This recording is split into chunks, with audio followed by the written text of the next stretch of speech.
মহেশতলা এই কলকাতার কাছেই, সেখানে একটা সুস্বাস্থ্য কেন্দ্র, চক কৃষ্ণনগর সুস্বাস্থ্য কেন্দ্র। তার সামনের পরিস্থিতি, ভেতরের পরিস্থিতি দেখাবো। দেখুন কি জল যন্ত্রণা, দেখুন কি করে যাবেন স্বাস্থ্যকেন্দ্রে চিকিৎসা করাতে। ভেতরের অবস্থা কিরকম সেটা দেখাবো, বাইরের অবস্থা দেখুন। এই হচ্ছে জল যন্ত্রণা, অস্বাস্থ্য একেবারে স্বাস্থ্যকেন্দ্রে। শুধু জল নয়, দেখুন ভেতরের ছবি দেখুন, মদের বোতল, মানে মদের আসর বসে এখানে, গ্লাস ফ্লাস নিয়ে একটু এখানে হয় এখানে এই ভেতরে। কিন্তু চিকিৎসা কিভাবে হয় তাহলে? কথা বলবো প্রতিনিধি সমীরের সঙ্গে। সমীর, অয়নদা দেখো, এই দক্ষিণ 24 পরগনার মহেশতলা 24 নম্বর ওয়ার্ডে চককৃষ্ণনগর যে মন্ডলপাড়া, এই যে স্বাস্থ্যকেন্দ্র, এই স্বাস্থ্যকেন্দ্র বেহাল দশা দীর্ঘদিন ধরে বারবার এই যে সাধারণ লোক, এলাকার লোক, স্বাস্থ্যকর্মী এবং সবাই কাউন্সিলরকে জানিয়েছে। কাউন্সিলরের একটাই কথা, দেখছি দেখব, এবং কাউন্সিলর সব দায়িত্ব চাপিয়ে দিচ্ছে স্থানীয় ছেলেদেরকে। সন্ধে নামার পরেই মদ, জুয়া এবং অন্যান্য সব দুষ্কৃতি কর্ম ওখান থেকে শুরু হয়ে যায়, এবং স্থানীয় লোকেরা ওখানে খুব কমই যায়। এবং এর আগে বামফ্রন্ট আমলে 2015 সালে একটি স্বাস্থ্যকেন্দ্র করে দেওয়া হয়েছিল। সেই স্বাস্থ্যকেন্দ্র এখনো পর্যন্ত চালু হয়নি, এবং স্বাস্থ্যকেন্দ্রে যেতে গেলে 15 বছর হয়েছে। 2009 সালে এই স্বাস্থ্যকেন্দ্র শুরু হয়। শুরু থেকেই নাকি এই অবস্থা সমীর, বলছেন তো স্থানীয় বাসিন্দারা। দেখিন, যেই থেকে মানে হসপিটালটা হয়েছে সেই থেকেই বন্ধ আছে। কোনো পোলিও দিদি বলো, কোনো ডাক্তার বলো, এখনো পর্যন্ত আসে না বা দেখিনি। হ্যাঁ, অনেক দূরে হসপিটাল যেতেই হবে, বাদ দিয়ে কী করবো? কাছের গোড়ায় থেকেও আমাদের নিরুপায়, কিছু করার নেই। অনেক দূরে যেতেই হবে। কাঁচ ভেঙে চলে যাচ্ছে, জানলা জাং খেয়ে গেছে, দরজা ভেঙে যাচ্ছে। কতদিন ধরে হয়ে আছে? হ্যাঁ, প্রায় এই মানে 10-15 বছর। মদ টদেরও তো এখানে দেখা যাচ্ছে বোতল টোতল পড়ে। হ্যাঁ, নেশাপানি করে। পড়ে থাকলে তো যা হবার তাই হয়। কেউ পড়ে আছে, কেউ বললে ওলানি, পড়ে থাকলে তো হবেই। কারো কোনো দায়িত্ব নেই সমীর। এইভাবে মানে যারা স্বাস্থ্যকর্মী তারা পর্যন্ত বলছেন পরিষ্কার করে দেখাবো, পরিষ্কার করে তবে তাদেরকে বসতে হয়। কারো কোনো দায়িত্ব নেই। অয়নদা দেখো, দায়িত্ব কেন থাকবে? এখানে ইনকাম নেই তো। যেখানে ইনকাম সেখানে প্রশাসন আছে, অন্যান্য সবাই আছে। এখানে কোনো ইনকাম নেই, সেই জন্য ওই দিকে কোনো নজর নেই। ওখানে যখন দুষ্কৃতীরা রাত্রিবেলায় মানে মদ, যাওয়া, গাঁজা, জুয়া সবই ওখানে হয়। প্রশাসন জানে না? প্রশাসন জানে সবই, কিন্তু দু একটা পুলিশ কর্মী বাইক নিয়ে যায় ওখানে ঘটনাস্থলে, আবার ঘুরে চলে আসে। কিন্তু কাউকে কোনোদিন ধরপাকড় আজ পর্যন্ত শুনিনি আমরা ধরপাকড় করেছে বলে। এতদিন হয়ে আসছে, প্রশাসন একদম কোনো হেলদোল নেই। ওসি পুলিশ অফিসার চেঞ্জ হয়ে যাচ্ছে, কিন্তু জায়গা কিন্তু চেঞ্জ এখনো পর্যন্ত হয়নি। কাউন্সিলরও চেঞ্জ হয়, কিন্তু তাও ওই জায়গা একই। যেটা বলছিলাম, আশাকর্মীরা বলছেন ওসব পরিষ্কার করে সাফ সুতরো করেই তাদেরকে কাজে বসতে হয়। দেখুন, মদের বোতল নিয়ে জল খাচ্ছি, জলের বোতল, মদের বোতল, গ্লাস, এমনকি ছেঁড়া যত রকমের আমাদের ওষুধপত্র সব পড়ে আছে, আমরা নিজেরা এসে গুছিয়েছি। এখানে বমি করা হাসপাতালের মধ্যে কোনো নিরাপত্তা না, এই তো অবস্থা, পুরো ভেঙে সব করেছে।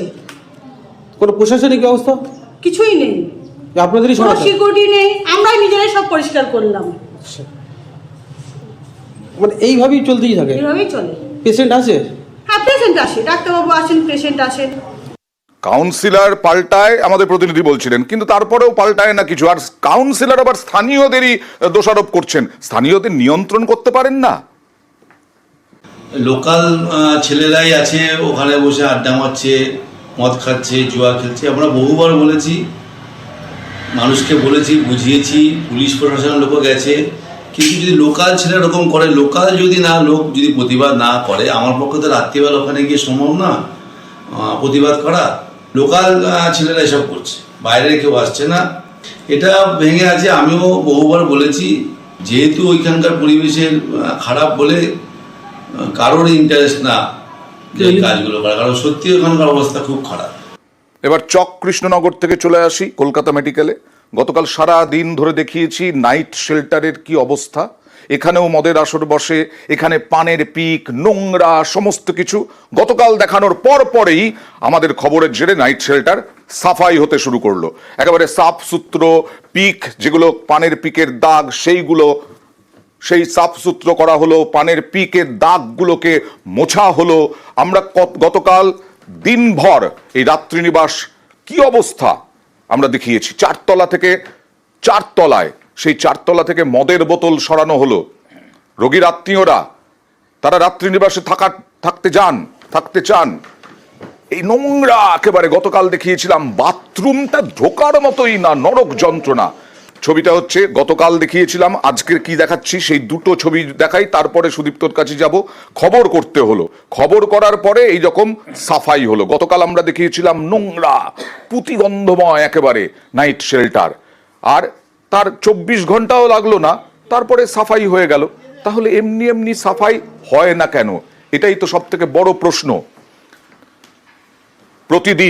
প্রতিদিন কি সাফাই হবে? নিয়মিত কি সাফাই হবে?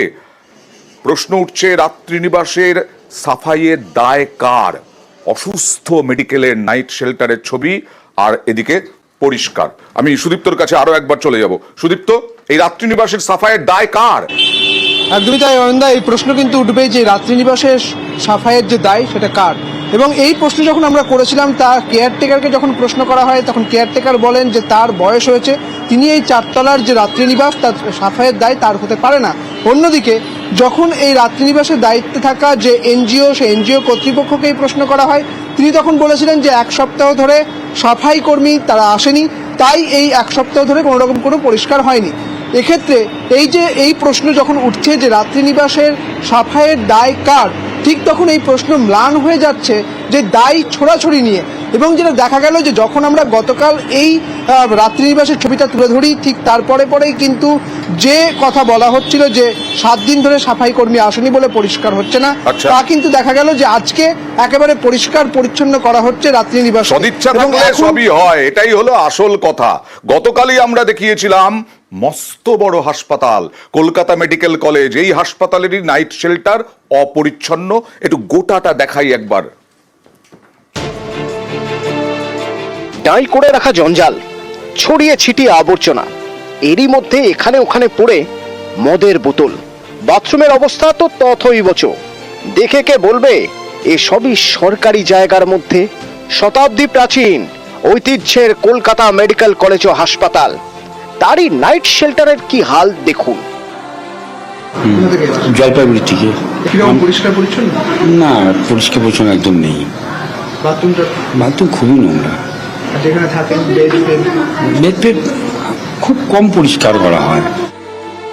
ইমার্জেন্সির ঠিক পাশেই রোগীর আত্মীয়দের জন্য নাইট শেল্টার।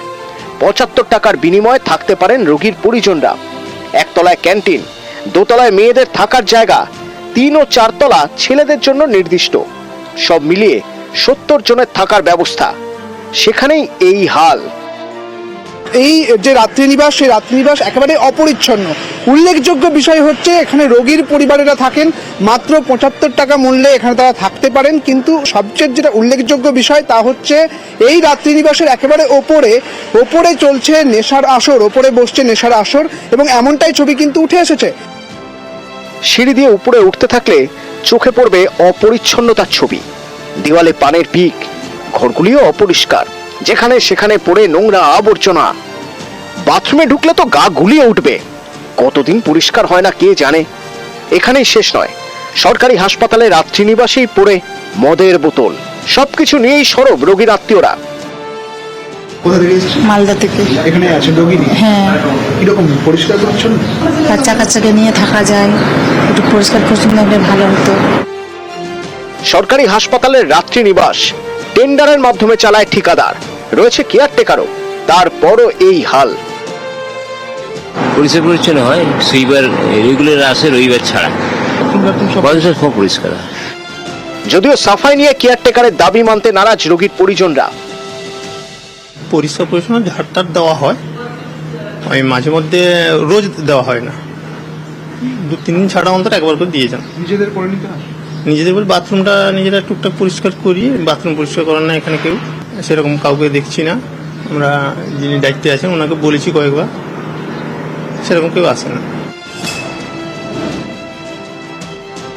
ওই রাত্রিনিবাসে যেটা দেখা গেল যে দেখে নিচ্ছি এক্ষুনি। ক্যামেরায় পিন্টু সরকার ও সৌমেন দাসের সঙ্গে সুদীপ্ত সেন, নিউজ 18 বাংলা। আর আজকে এই বিধানসভায় মুখ্যমন্ত্রী মমতা বন্দ্যোপাধ্যায় হাসপাতালগুলোর সৌন্দর্যায়নে বার্তা দিলেন।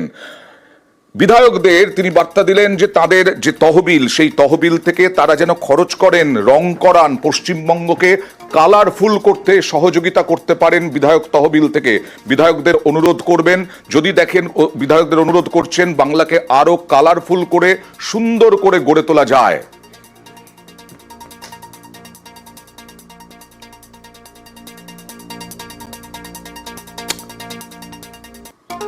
তৃণমূলের সঙ্গে আরো দূরত্ব বাড়ালেন সুখেন্দু শেখর রায়। রাজ্যসভার সাংসদ সুখেন্দু শেখর রায়। কথা বলবো প্রতিনিধি মৈত্রীর সঙ্গে। কি হয়েছে মৈত্রী? সুখেন্দু শেখর রায় তিনি রাজ্যসভার চেয়ারপারসন তার কাছে চিঠি দিয়ে তার আসন বদল করার অনুরোধ জানিয়েছেন এবং সেখানে তিনি তার শারীরিক অসুস্থতার কথা বলেছেন এবং তিনি জানিয়েছেন যে তাকে চিকিৎসক পরামর্শ দিয়েছেন যাতে তিনি বেশি হাঁটাচলা না করেন এবং সেই কারণে তিনি পিছনের দিকে অর্থাৎ তৃণমূলের অন্যান্য সাংসদরা যেখানে বসেন সেই 2 নম্বর সিটের বদলে তিনি পিছনের দিকের আসন চেয়েছেন দরজার কাছে। যদিও এই নিয়ে যথেষ্ট জল্পনা শুরু হয়েছে, তার কারণ সাম্প্রতিককালে বেশ কিছু ক্ষেত্রে তার স্বতন্ত্র অবস্থানের জন্য তৃণমূলের থেকে তার স্বতন্ত্র অবস্থান দেখা গিয়েছে, ফলে এখানে তিনি তৃণমূলের থেকে দূরত্ব বাড়াতে চাইছেন কিনা সে প্রশ্ন কিন্তু উঠছে। বেশ, ওকে।